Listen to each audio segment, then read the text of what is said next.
ئەم زەویە هەناریە گەڵاکانی دەڕژێتە قورکی بای خەزان. دارستان بە دوای خەیاڵی باڵندەکاندا گێژ دەبێ و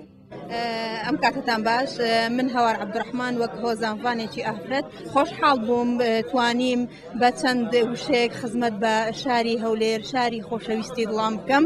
بتوانم خزمەتێک بە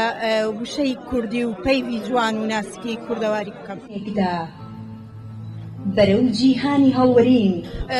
ڕاستی بەشداریکردنی ئافرەت لەم جۆرە فیستیڤاڵانەدا گرنگی و تایبەتمەندی خۆی هەیە. من خۆزگەم دەخواست چەند ئافرەتێکی دیکەی هۆزانفانیش لەم فیستیڤاڵە بەشداریان کردبا، بەڵام بەداخەوە دیارە ڕێک نەکەوت و بەهۆی نەخۆشیەکێک لە ئافرەتەکان نەتوانرای لە فیستیڤاڵی هەولێردا ئەم ئافرەتەش بەشداری بکاتن و هیوادارم بتوانین لە ئایندەدا زیاتر خزمەت بە شعری کوردی بکەین، تایبەت ئەو شعرانەی کە ژنان بۆ پیاوان دەنووسن یاخود ئەو پەیوە ناسکانەی کە لە کچانەوە یاخود لە ژنانەوە دەست پێێتە گوێی پیاوانەوە. سپاس بۆ ئێوەش، دەستان خۆش. ڕێگەی هاتنەوە بزر دەکەم، ئەویان دوعای دایکمە بۆ کوڕەیاخیەکەی.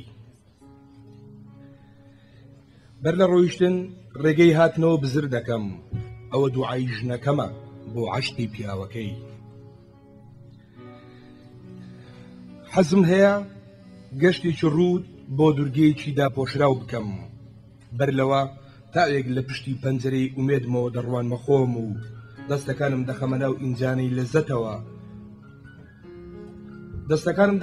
ئینجانەی لەزەتەوە و ڕێجی هیوای من بژار حەکیم شاعیر و ڕۆژنامەنووس. ئێمە 11 گەنج لە کچوکۆڕ وەکو شاعیر ئەمڕۆ لە ئێوارە کۆڕێکدا توانیمان خەڵکەکان ئاوێزانی شعر بکەین و ئێمە لە چوارچەوەی ئەم کاری فستیڤاڵی ئاداردا هەر کەسە و لە لای خۆیەوە توانیمان پەیامی جوانی عاشق، پەیامی سروشت، پەیامی نوێبوونەوە لە کۆڕە شعرێکدا بۆ ئامادەبووان بخینە ڕوو و ئەم چارەکەکان بەردەوامە و لە چوارچەوەی فستیڤاڵی هەولێردا ئێمە وەکو کۆمەڵێک گەنجە وەکو کۆمەڵێک شاعری شاری هەولێریش بۆ بەرزڕاگرتنی یادی جژنەکانی ئادار و نەورۆز ئەمڕۆ لەگەڵ بەڕێبەراتی گشت و ڕۆشنبیری هونەر لە سنووری پارێزگار هەولێر و لە چوارچێوەی فستیڤاڵی هەولێردا لە ئوتێل چوارچرادا 11 گەنج بە بۆنە 11 ئاداردا کۆمەڵێک شعرمان پێشکەش کرد و بە خۆشحاڵیەوە گوێگریکی ئەدەبی ئێزگار زۆر ئامادە بوون کە ئەمە بدوازار بۆ بەرژەوەندی ئەدەبیاتی کوردی دەگەڕێتەوە و جێگەی خۆشحاڵیمان بوو. من ئێستا نازانم بۆچی زەمانێکە دۆش داماوم، آخر بۆچی ناتوانم ڕەنگەکانی پەلکە زێڕینە کۆ بکەمەوە، بۆچی ناتوانم قژی مانگ بکەمە کەزی و لە شەودا هەڵی خەم چش لە ژانێکە هەستی من. عەدولێ دوتمان بشەوەتە وێران شەهرێ بگوڕ و ئاگری گوبێ خودی ڕەزیل پەپیک بێوار بێلیرە و کملیک تو دەستێ خول بەردەرێ سوڵتان ئەحمەدی دیگری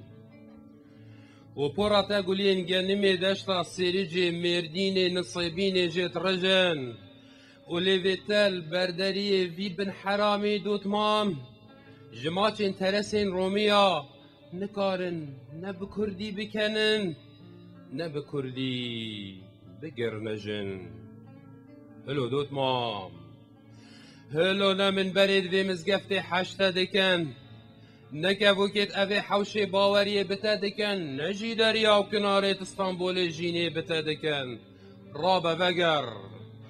ڕابە دوتمام جهکێتە لە ڤڕا تونەیە گۆڕێ شێخ سەعیدێ پیرانی شێری یەزدینی بەدرخانی هەڵ بن گۆڕا وی سوڵتانیێ بەرزەوەندەیە. ڕابە vەگەر هلو دوتمام پێروی سڵتانی وەریسێ دگەردەنا پیرانی ئاڵاندی دۆهوی سڵتانی هەسپێ دەروێشێ عەبدی لە گۆڵا مەرمەرەیە سەتماندی و سوبە لە بەندەیە عەگیدێن ماڵا بابێتە بخەسینیت سینگێوان بگوگرینیت دکراسێ پیرەکا بخەملینیت وەکەتە لە کۆڵانێت ئەنقەرێ ئستانبولێ بکەتە ڕەبەن بکەتە ئێخسی. Li vîsevala paytextê Hewlêrê de ebro korekê şerî hate gêran 11 helbestvan têda beşdar bûn. Hilo dotman hilo hêj dîwarên borca belekê li hîviyê rabinevede hilo hêşta ku tirşînkê dwê yên serê çiyê yê li hîviyê ser milê mîrekê Kurda dadeneve هلو دوت مام هێشتا خەلەفێ شوفی هەسپێ خۆ ji ber sê serjê nekiriye هێشتا şîrê xwe bi kavlan ve ji tirsê qet nekiriye hilo دوت مام خوشحال بوم ku nav helbestvanê bajêrê Hewlêrê de ez hazir bim yekem car me helbestên nî yê wan dîtin rêç û rêbazet xwandina wan hizr û bîrkirina nivîsîna wan şêwazê gotina wan tiştekî nî bû gelekî xweş bû bû min her wesa min beşdarî du helbesta kir yek ya netewatî li ser hezra netewatî ji bo Kurd û Kurdistanê çunku ev rûkerû ji Hewlêrê ye ya dê jî derbarê eşq û evînê ڕۆحێکم پڕ لە شەرم و تەریقبوونەوە ژیانێکم پڕ لە غەدر بوخچەیەکم پڕ لە تاوانی قەتکراو خاکێکم پڕ لە ئێسک و پرۆسک شەهیدێکم پڕ لە دەقیقە وەستان مێژوویەکم پڕ لە سڕینەوە ئازادیەکەم کاز بە زەڕڕەی زنجیر